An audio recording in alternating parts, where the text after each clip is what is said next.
Hi, my name is Peter DuBeau, and I'm the principal tuba of the Virginia Symphony Orchestra. And it's my pleasure today to introduce our upcoming soloist. It's a rare and unique thing to have a brass soloist on one of our classical concerts here. And it's even more rare and unique for that soloist to be a tuba player.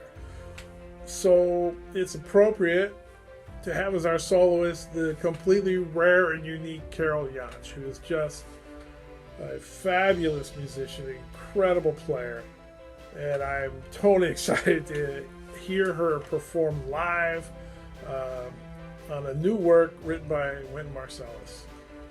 And to kick off this thing today, we wanted to get a little background information from you about your music education, your journey to this point in your career.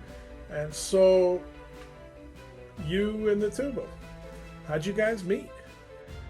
Hi Pete, thank you so much for your super nice introduction. I'm so excited to play with you all. It's going to be a blast. So maybe the rapid version of my history with music. My mom forced me to play piano when I was 6. I picked up euphonium when I was 9 because I wanted a weird and different instrument. I didn't want what all the other kids were playing, and just sort of graduated to the tuba when I was 12. Didn't get real serious until I went to Interlochen Arts Academy for high school.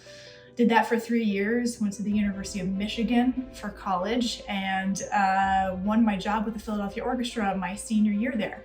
So there you have it. Hello, my name is Quinton, and I play tuba at Hickory High School. I have 2 questions for you. They're a little different. The first one is, did you play any other instruments before you started playing tuba, and do you play any other instruments now? And the second one is, what is your favorite piece that you've played in the past few years?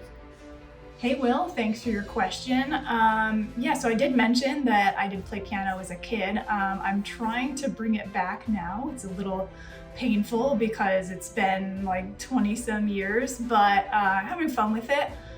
In college, I also played an instrument called the carillon. And if you don't know what that is, it's actually the bell tower, right? So you have kind of like an organ keyboard, but instead of keys, there's like broom handles sticking out that you punch with your fists and then also use your feet on. It's a really fun instrument to play, but also very intimidating because when you play it, everyone on campus can hear you, anyone in like a mile radius. And so if you mess up, everybody knows. As far as favorite piece that I've played recently, of course the pandemic has limited the amount of repertoire we've gone through, but Philadelphia Orchestra has done a lot of work with Florence Price's symphonies, and I have to say she writes really good tuba parts, so that's my answer there. Hi, I'm Abby Russell. I go to Salem High School, and I was wondering what the hardest part about playing tuba has been to overcome. Hey Abby, thanks for your question. I think one of the hardest things about the tuba is just how exhausting it can be, right? You're just going through so much air so quickly. It's really cardiovascularly challenging. So ways I've learned to deal with it, I mean, it helps to be in good shape, so actually doing your cardio is good. But the way I think of breathing efficiency is actually in 3 parts. I'm not only trying to get as efficient an inhale as possible, right, as quick, as much air in as quick as possible, but I'm also trying to utilize the air that I spend as efficiently as possible, so I'm not wasting any air on a fuzzy sound or fuzzy articulation or anything. And then the third thing is planning. Planning when you're gonna breathe is really crucial for an instrument like the tuba and can make or break a musical statement, right? So if you place your breaths in a way to support what you want to say with the music, rather than the other way around. Sometimes I see a lot of students who have been told, oh, you have to play 2 bars in a breath or whatever, you have to play really long phrases in one breath. But if doing that makes you not sound good, then don't do that, right? So yeah, breath, like taking nice big breaths, using that breath wisely, and then breathing in places that make sense with the music and then support what you want to do. It's a lot to think about, but it's probably the most important thing to consider. Hi, Carol. I have a couple questions for you. What is it like to work directly with a composer to create a new work and to specifically work with Wynton Marsalis?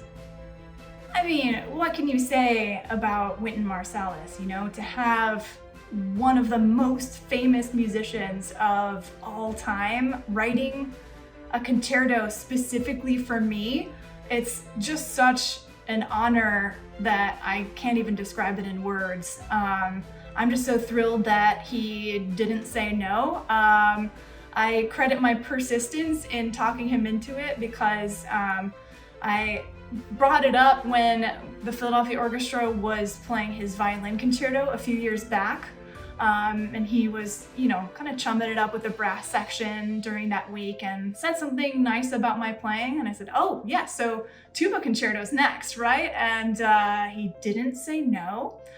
So I followed up like crazy until this thing, till he, I don't know, I guess it wore him down. And so now this piece is really happening and I couldn't be more thrilled. Yeah, as far as working with a composer, I've done it before. I worked with Michael Daugherty on his concerto called Reflections on the Mississippi. And everybody has their own style. With Michael, I was at his studio for 5 and 6 hours at a time, playing through sketches that he had written down. And with Wynton, it's more like phone calls and stuff because he's so busy and on the road. But yeah, he's just such a thoughtful musician and nice person, and I'm so glad that he took time out of his crazy touring artistic director, everything, guy doing everything schedule to write a tuba concerto. So it's gonna be worth it.